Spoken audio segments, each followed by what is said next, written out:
How's it going? I like you too, Nick. I like how Chris started that in a defensive stance. Oh, yeah, really, we weren't on that defense. never happened. Man, you gotta that defend never some happened. people. But not when you played. Oh. Not for you. Oh, It was yes, this. let's hear it. You should have started like this. You should have started like this. This morning when you cut your face, should have cut your neck. I do want to let the audience know something. A little back of the napkin tabulations. I believe Jay Wright joins Super Bowl champion Lane Johnson as the only three-time guests of this show. Is that right? I think you it's a Philadelphia thing. Yeah, you are now. Yeah, it's a Philly thing. Yeah, you. Jenna's got a little Philly in her. I got a little Philly. Cece's got a little Philly in him. I got nothing.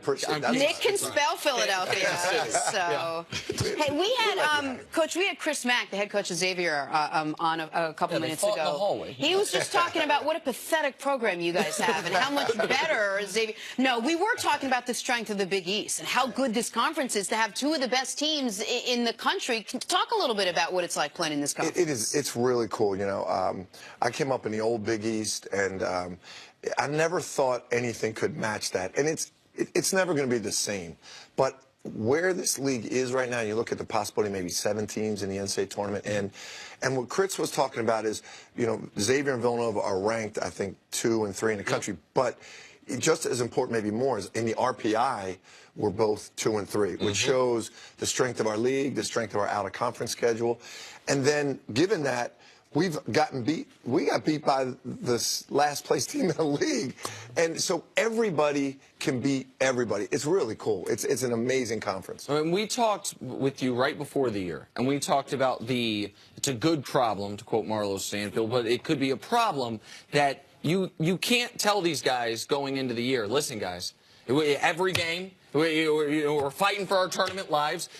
All of your, I think, of your top 7 rotation, 5 of them have won a championship. It's DiVincenzo, pardon me, and Spellman, who had, like, they're experienced guys. They knew that you guys were going to be good. So now that the regular season's over, how would you evaluate how those guys dealt with those expectations? Obviously, you had a good record in the regular season, but how do you as the coach evaluate how they handled it?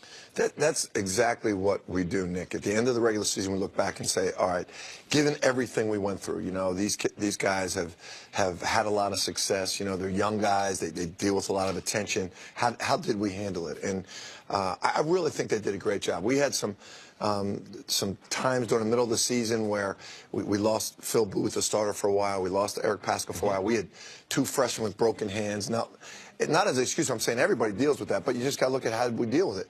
I just love how they stuck together, and really the leadership of Mikal Bridges and Jalen Brunson during that time, the only guys that didn't get hurt, those guys really carried us. And I think we're at a point in the season where we can actually keep getting better because we got the freshmen back, they're healthy. We got Booth back for a couple games, so we can still keep getting better at this time of the year. Now, Coach, regardless of how you guys do this week in Madison Square Garden in the Big East tournament, you're going to be a #1 or #2 seed. Let's personally talk about the Big East tournament. I like the way you said that, because everyone says no matter what we do, we're going to be a #1 seed, but that's not true. No, the way you said it is true. You could get jumps. I mean, I'm not rooting for that. No, but if you guys it's true. lose, yeah.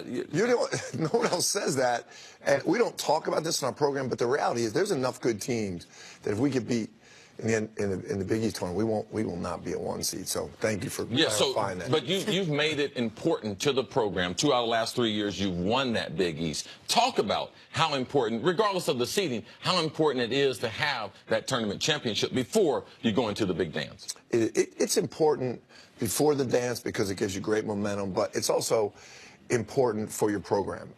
We really evaluate our program on what we do in the regular season. Now, we've won the championship the last few years, and this year we didn't. And Xavier had an incredible year, and we didn't have a bad year. They just had a great year.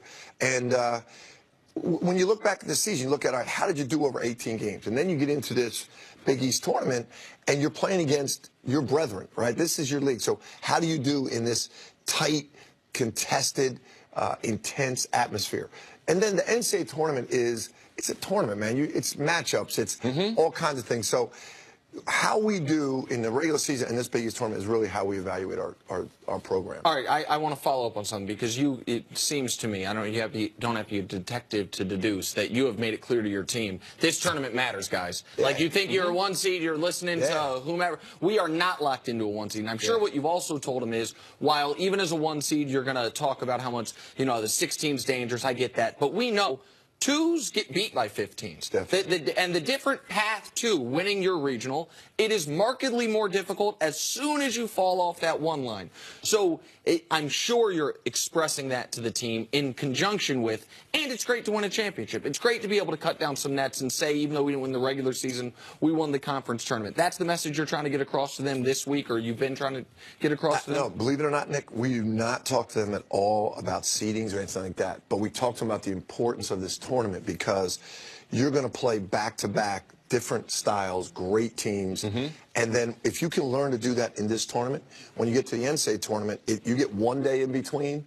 But the ability to prepare back-to-back is really important, and you're going to do it against the best teams in this conference. People that aren't here in New York or haven't kind of come in for games like this, you've played in the Big East tournament, you've played in the San Diego tournament, you understand where expectations are and what. But to play a Big East tournament in the Garden is a really big deal. There's something about being in there. I've been in New York for almost 20 years. Like every time I walk in, there's something special about it.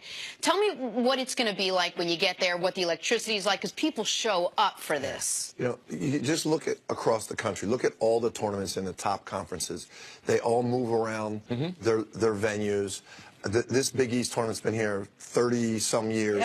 And the New York City basketball world readies for this every year. All the alumni from our schools that are in this city, that like this is what you do during this week in March. If you're an alum of one of these schools, like you spend your week going to the tournament, and the players know it. That the vibe going into the Garden, you come up that freight elevator, and you hear the roar upstairs. There's nowhere in college basketball like it. The coaches in the Big East, we'll sit around and have a friendly beverage, and we'll talk about where does the Big East championship rate with the NCAA tournament? Like, is it comparable to a Sweet 16?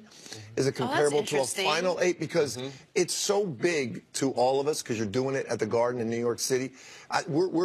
We've come to the point where it's between Sweet 16 and Final 8, where the value of that is that important. You talk about the ride in the freight elevator. I'm a big fan of the Garden. I'm a big fan of big venues as the stage for someone to perform. But how much better is it when the gates open, you have someone on your squad like Jalen Brunson? Like, how much does that experience change with a guy like him? You know what? It's a lot.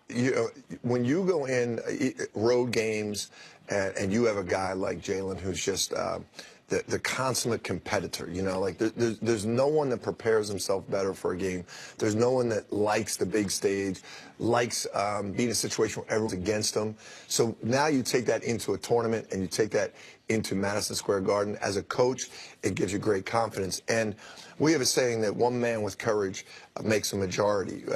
And having him on your team, he's just got such great courage. It really hits everyone else on the team and makes them feel confident going into games. You said something a few weeks ago that I thought was really interesting. I was excited when I heard you say it. I knew you were going to be on sometime this week to ask you about it, which is there is this FBI probe, this whole scandal swirling over college basketball.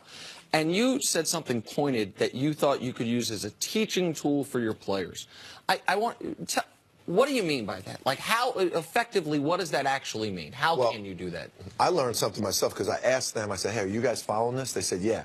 So I said, did you see the ledger that they listed all the names? And they said, no, which showed me they don't really read the articles. They just look at see the headline, they look at your clips on TV, and they don't. So we copied those ledgers. And in the article, we handed it out to them. We just showed them. We said, look at all the names on here, right? I said, we said that you have to be careful with everybody you associate with in the position you are in your life now, because you don't know how they're going to use your name. So there's some guys' names on here that they might have just used their name. They might have never met that. They might have never met that agent. Some of these guys that are playing that are on there, they probably interviewed them and said, like, did you have dinner with this guy? He probably said, I never heard of that guy.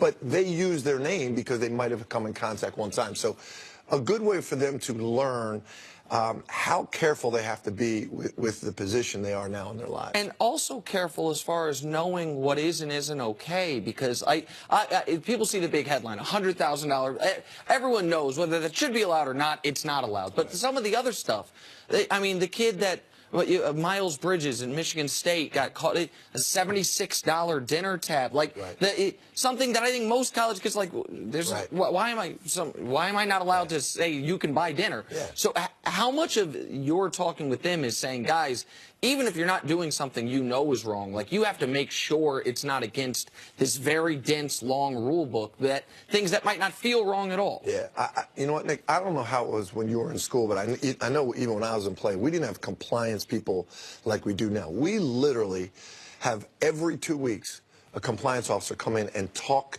to the team. So you have to take away practice time, have the compliance officer come in, talk with them about what's happening currently and what rules are changing.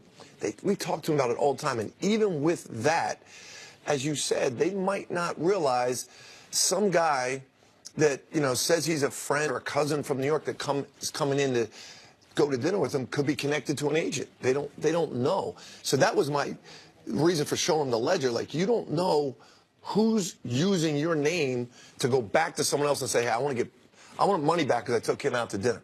So we even said, like, we got 3 weeks left in the season. All dinners we're eating together. No dinners out with anybody.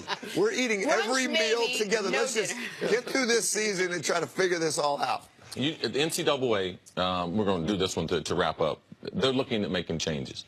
You can't make any changes in college football or basketball unless you have a lot of people like yourself. People respect Jay Wright, respect what you've done, and what type of program you are. What are some of the changes that we need to look at moving forward? Because this really is about the kids. How can we help these kids more so than hurt them?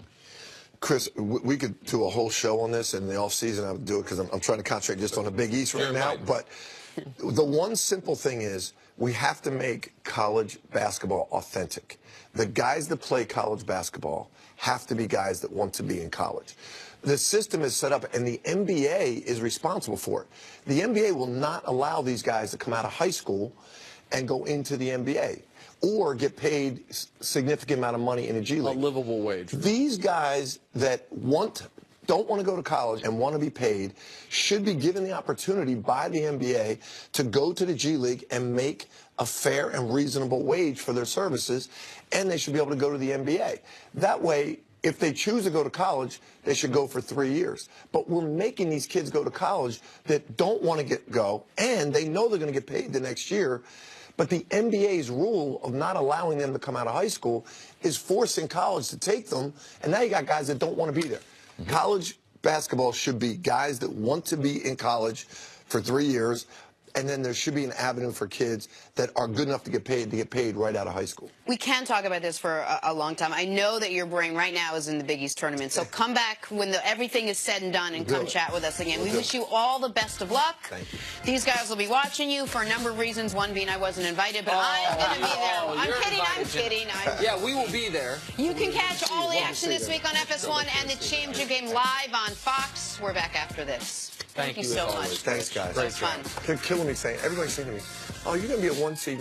It's time to pick a used car.